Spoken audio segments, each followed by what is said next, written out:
జై శ్రీరామ్. ప్రతి గ్రామంలో కూడా ఒక రామాలయాన్ని నిర్మించింటారు. కానీ శ్రీ సత్యసాయి జిల్లా బత్తలపల్లి మండలం గంటాపురం గ్రామంలో పురాతనమైన పెద్దలు ఒక రామాలయాన్ని నడి గ్రామంలో నిర్మించారు.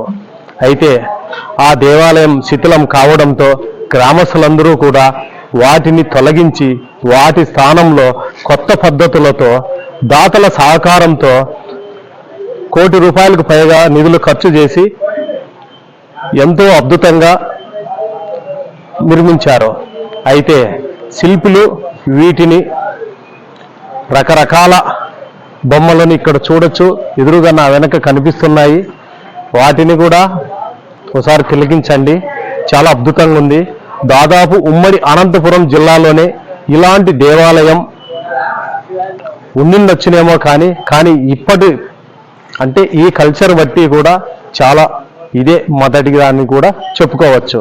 ఆలయం ముందర 32 అడుగుల ధ్వజస్తంభాన్ని కూడా ఏర్పాటు చేస్తున్నారు.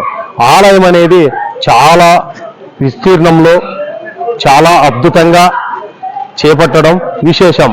ఇప్పటికే గ్రామస్తులు కూడా అక్టోబరు 3, 4, 5 తేదీలలో ఆలయం ప్రతిష్ఠా కార్యక్రమం ఉండడంతో బంధువులందరినీ కూడా ఆహ్వానిస్తున్నారు. మహోత్సవ ఏర్పాట్లను ఆలయ కమిటీ సభ్యులు చురుకంగా చేపట్టడం విశేషం. అయితే ఇప్పటికే గ్రామస్తులు బంధువులందరినీ ఆహ్వానించడంతో భక్తుల తాకిడి మొదలైంది. ఈ ఏర్పాట్లు ఎక్కడ వివిఐపీలకు కానీ సాధారణ ప్రజలకు కానీ ఎలాంటి అసౌకర్యం కలిగించకుండా అందరికీ కూడా సౌకర్యంగా ఉండాలని గ్రామస్తులందరికీ పెద్ద కోరికండి. కావున ప్రతి ఒక్కరూ వచ్చి అందరూ ఆహ్వానితులే. అందరూ రండి, అందరూ తిలకించండి. ఈ మహోత్సవ కార్యక్రమంలో ప్రతి ఒక్కరూ భాగస్వాములే. రండి, ఈ మహోత్సవాన్ని తిలకించండి. ఇక్కడ కనిపిస్తున్న కట్టెలన్నీ కూడా గ్రామంలో ఇంటింటా జెండాలు కట్టాలని ఏర్పాట్లను భక్తులు చేస్తున్నారు.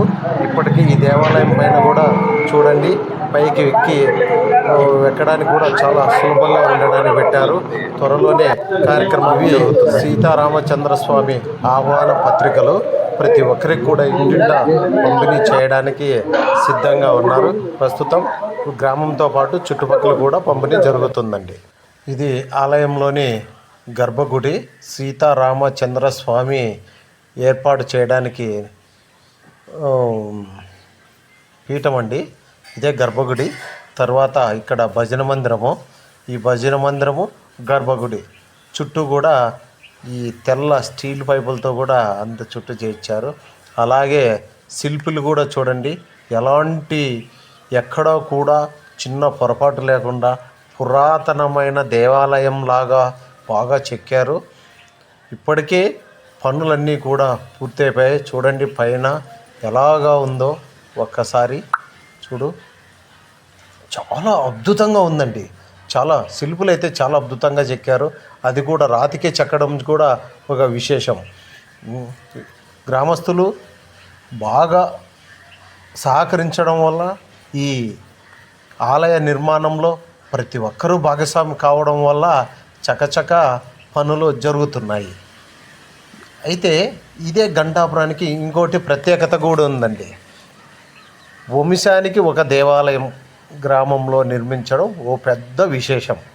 తమిళనాడులో ఎలాగో దేవాలయాలకు ప్రసిద్ధో ఆంధ్రప్రదేశ్లోని శ్రీ సత్యసాయి జిల్లా బత్తలపల్లి మండలం గంటాపురంలో కూడా అలాంటి ప్రసిద్ధి ఉంది.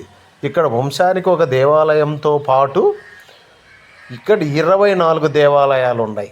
ఇదే ఊరిలో 24 దేవాలయాలు ఉండడం కూడా ఒక విశేషమే. చూడండి, ఎక్కడ ఏ బజారుకు వెళ్ళినా కూడా దేవాలయాలు దర్శనం ఇవ్వడం కూడా ఓ పెద్ద శుభ పరిణామం. ఎక్కడన్నా తీసుకో, ఈ ఊర్లో చూసుకో, ప్రతి బజారు కూడా ఉంది. అందుకే ఈ ఊరి పేరు కూడా గంటాపురం అని అంటారు. ఆలయ ఏర్పాట్లు చకచక జరుగుతుండడంతో ఆలయం అద్భుతంగా ఉండడం వల్ల చుట్టుపక్కల గ్రామాల నుంచి భక్తులు ఇప్పటికే భారీగా చేరుకొని తిలకిస్తున్నారు. ఇక్కడ ఈ అద్భుతమైన ఆలయాన్ని, ఈ శిల్పులు చెక్కిన అద్భుత శిలలను చూసి వాళ్ళు మంత్రముగ్ధులవుతున్నారు. అయితే ఎప్పుడు కూడా ఇలాంటివి చూడడం వల్ల ఎంతో హృదయానికి మంచి జరుగుతుందనేది భక్తుల ఒక నమ్మకం. పైన చూడండి, సీతారామ ఆంజనేయ స్వామి బాగా కనిపిస్తున్నారు. ఇక్కడ భక్తులు కూడా తాగిడి బాగా బ్రహ్మాండంగా ఉంది. చూడండి, అందరూ రండి, వచ్చి తిలకించండి. జై శ్రీరామ్, జై జై శ్రీరామ్.